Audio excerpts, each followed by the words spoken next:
السلام علیکم. آج میں ان سے مخاطب ہوں جن کو ذہنی کوئی پرابلم ہے اور وہ اس کا علاج ادھورا چھوڑ دیتے ہیں اور تھوڑے عرصے کے بعد پھر وہ ڈاکٹر کے پاس آتے ہیں، اسی کے پاس یا ڈفرینٹ کے پاس، کہتے ہیں فرق نہیں پڑ رہا ہے، طبیعت ٹھیک نہیں ہے. کیونکہ وہ آدھے ڈاکٹر خود بنتے ہیں، آدھا وہ گوگل سے لیتے ہیں، آدھے وہ محلے والوں سے پوچھتے ہیں، اور جو 100 میں سے کو میرے خیال 10% وہ اپنے ایکچوئل ڈاکٹر کو ڈاکٹر مانتے ہیں یا اس کی ایڈوائز مانتے ہیں.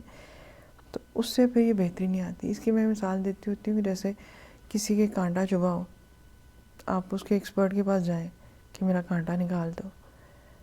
وہ تھوڑا سا نکالے، ابھی شروع کریں تو آپ کہیں نہیں اچھا میں اگلی دفعہ آؤں گی، اب ٹھہر دو اتنا ہی ٹھیک ہے. اب جو اندر کانٹا رہے گا وہ کیا کرے گا؟ وہ چبھتا رہے گا، وہ پس کریٹ کرے گا، وہ تکلیف دے گا، وہ زیادہ اندر چلا جائے گا اور زیادہ آپ کو پریشان کرے گا. اس لیے جب بیماری سٹارٹ ہو یا بیماری تھوڑی ہو تو اپنے ڈاکٹر کے پاس جائیں، اپنے سائیکیٹرسٹ سے رابطہ کریں. اور اب فرسٹ 2-3 وزٹ جو ہے نا وہ مینڈیٹری ہوتے ہیں، مطلب وہ ویکلی بلائے، آپ کو 3 دن کے بعد بلائے، 10 دن کے بعد بلائے. پہلے 3 وزٹ جو ہے نا اپنے سائیکیٹرسٹ سے پھر ضرور کریں، 3 یا 4 وزٹ. اس میں آپ کا ڈائگنوسس ہوتا ہے، آپ کی ٹریٹمنٹ ٹیسٹ ہوتی ہے، آپ کی دوائیاں سلیکٹ کی جاتی ہیں، آپ کے کوئی ٹیسٹ کرانے ہوتے ہیں وہ کیے جاتے ہیں، کچھ سائیڈ افیکٹس آتے ہیں وہ دیکھے جاتے ہیں. اس کے بعد آپ کی ایک ٹریٹمنٹ سٹیبل ہو جاتی ہے. پھر اس کے بعد آپ کا ڈاکٹر آپ کو مہینے بعد یا 15 دن بعد بلاتا ہے تو ضرور جائیں ٹل 6 منتھ اور 1 ایئر.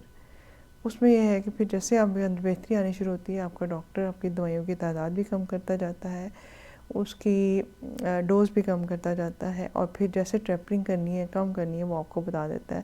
اور اگر کوئی ذہن کی بڑی بیماری ہے جیسے جس کو ہم سکیزوفرینیا کہتے ہیں، اگر ایسی بیماری ہے تو اس میں پھر یہ کہ کچھ ٹیسٹ بھی کرانے ہوتے ہیں ساتھ ساتھ بلڈ ٹیسٹ کے، وہ کرانے ہیں، یا پھر دوائیوں کی اب مینٹیننس ڈوز رکھنی ہے، اور یا پھر ایڈ اپ کرنی ہے یا اس میں سے ختم کرنی ہے، وہ آپ کا ڈاکٹر جو ہے فیصلہ کرتا ہے. تو اس لیے جو ڈپریشن کی دوائیاں ہیں وہ ایٹ لیسٹ 6 منتھ چلتی ہیں. سکیزوفرینیا کی دوائیاں 1 سے 2 سال تک چلتی ہیں. اس کے بعد اس کو آہستہ آہستہ کم کرنا ہوتا ہے. تو جو انگزائٹی یا باقی چیزوں کی دوائیاں ہیں اس کے ہم پیشنٹ کے حساب سے ویری کرتا ہے کہ کس پیشنٹ کو کتنی ضرورت ہے، کس حساب سے اس کی ہم نے ایڈریس کرنی ہے اور ختم کرنی ہے. دوائیاں خدا را کھاتے بھی نہ رہا کریں، اور اس کی کھچڑی بھی نہ بنایا کریں کہ یہ ادھر سے پوچھ لی، وہ ادھر سے پوچھ لی، یہ ادھر سے کھا لی، وہ ادھر سے کھا لی. اپنی مرضی سے ڈوز سیٹ کر لی، اپنی مرضی سے بڑھا لی، اپنی مرضی سے گھٹا لی.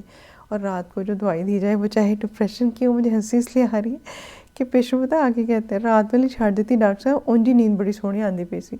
اور بندہ سر پیٹ لیتا ہے کہ رات والی یا شام والی دینے کا مقصد صرف یہ نہیں ہوتا کہ وہ آپ کی نیند کے لیے دی گئی ہے.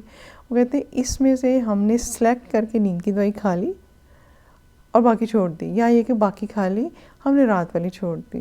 تو خدا کے لیے اپنے ڈاکٹر خود نہ بنے. آپ کا ڈاکٹر جس نے اپنی عمر لگائی ہے، 9ویں 10ویں وہ شروع سے بیچارہ پڑھنا شروع ہوا ہے، 9ویں 10ویں میں سائنس میرٹ کے لیے اس نے محنت کی ہے، FSC میں اس نے میرٹ کے لیے محنت کی ہے، مشکل سے میڈیکل کالج میں ایڈمیشن ملا ہے، 5 سال اس نے سر کھپائے ہیں، اس نے ہاؤس جاب کی ہے، اسپیشلائزیشن کی ہے، اس نے ایکسپیرینس کی ہے، جان مال محنت سب کچھ لگایا ہے. اس کے بعد اس نتیجے پہ پہنچا ہے کہ آپ کی بیماری کی تشخیص کر سکے اور آپ کی دوائی سیٹ کر سکے. تو پلیز اس کے ایکسپیرینس، اس کی جان مال جو اس نے محنت کی ہوئی ہے اس سے فائدہ اٹھائیں. جب آپ نے فیس دی ہے، آپ نے اپنا ٹائم دیا ہے، قیمتی ٹائم، اور ڈاکٹر کے پاس گئے ہیں، تو پھر وہ جو آپ کو ایڈوائز کرے اس کی بات مانیں. اور ایٹ لیسٹ پہلے 3 وزٹ ہم مریض کو کہیں تو وہ ایک دفعہ آ کے اس کے بعد 6 مہینے سال بھر یا 2 سال میں شکل دکھاتے ہیں ڈاکٹر صاحب، پھر وہی دوائی کھاندے رہے کئی دفعہ. اور یہ پڑھے لکھے لوگ بھی بہت کرتے ہیں، اور یہ دفعہ اچھے خاصے سائڈ افیکٹس آئے ہوتے ہیں اور اتنی تکلیف ہوتی ہے دل کو کہ یہ دوائی تو ہم نے تھوڑے عرصے بعد بند کر دینی تھی، اور یہ مریض اتنا عرصہ لیتا رہا. اور سم ٹائم یہ جو جیسے میں نے بتایا نا کہ سکیزوفرینیا کی دوائی وہ لمبا چلنی ہوتی ہے، اور یہ تھوڑے عرصہ لے کے بند کر کے ادھر ادھر خوار ہو کے پھر آ جاتے ہیں ڈاکٹر صاحب فرق ہی نہیں پیا سی تاڑی دوائی نہ اے کچھ ہویا، اس طرح ہوتا رہا. اب اللہ کے بندو، جس دوائی نے 2 سال چلنا تھا اب اس کو 2 ہفتے چلا کے تو اس سے کیا وقت فرق پڑے گا. اور سم ٹائم یہ کہتے ہیں کہ ڈاکٹر نے جواب دے دیتا ہے. اگر ہم کہیں نا کہ فلاں ٹیسٹ کرا لیں، یا ساتھ میں جیسے سم ٹائم ایک ڈائبیٹک پیشنٹ ہے یا ہارٹ پیشنٹ ہے تو کارڈیالوجسٹ کی بھی ہیلپ لینی ہوتی ہے، یا فزیشین کے پاس اب بھیجیں تو جا کے کہتے ہیں ڈاکٹر نے جواب دے دیتا ہے. اس کے بعد یہ نیورو فزیشین کے پاس پہنچ جاتے ہیں کہ سائکیٹرسٹ تو سی ٹی اسکین نہیں کرا رہا ہے، ڈاکٹر صاحب تسی اعصابی ڈاکٹر ہوتے تسی سی ٹی اسکین کرا لو یا ایم آر آئی کرا لو. ان نیسیسری ٹیسٹ بھی بہت کرواتے ہیں یہ پیشنٹ ہمارے، ہائے، اور بہت پیسے ضائع کرتے ہیں، جس کی مجھے بہت تکلیف ہوتی ہے، مجھے بہت دکھ ہوتا ہے. پیسے ضائع کر کے اپنی صحت کا نقصان، دوائیوں کا نقصان کر کے الٹیمیٹلی وہیں آ جاتے ہیں. اسی طرح ایپیلیپسی کے پیشنٹ کیا کرتے ہیں، جو دورہ پہ دوائی کھا لی تھی. اللہ کے بندو، یہ کوئی پیناڈول نہیں ہے کہ جب مرضی دل کیا چھوڑ دی، جب مرضی دل چاہ کھا لی. تو پلیز، جیسے کہ میں نے پہلے کہا کہ آپ کے ڈاکٹر نے زندگی لگائی ہے اس چیز پہ، اس کا ایکسپیرینس ہے، اور اس کی بات مانیں اور اس کے حساب سے اپنی دوائی ایڈجسٹ کرائیں.